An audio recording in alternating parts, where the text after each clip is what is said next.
Walking a Tightrope, Mastering English Idioms.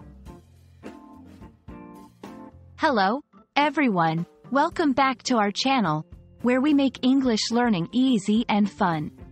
Today, we're going to explore an interesting English idiom, walking a tightrope.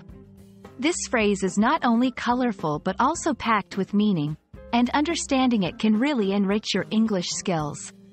So, let's dive in and unravel the mystery behind this fascinating expression. Before we understand what walking a tightrope means, let's look at its origin.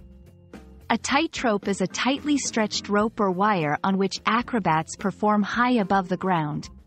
It requires great balance and focus to walk on it without falling.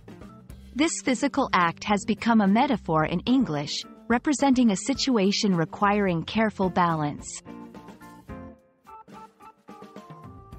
In its literal sense, walking a tightrope refers to the actual act of walking on a rope high above the ground.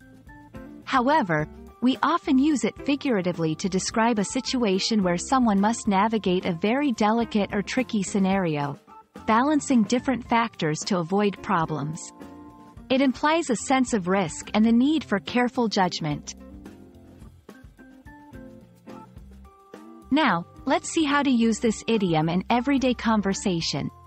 Here are some examples. The new CEO is walking a tightrope between modernizing the company and keeping the traditional values. Negotiating this deal is like walking a tightrope. One wrong word and everything could fall apart. Notice how the phrase adds color and depth to the sentences, making them more vivid and expressive. When using walking a tightrope, avoid confusing it with literal tightrope walking. It's a metaphor, so it should be used to describe tricky situations, not actual balance acts.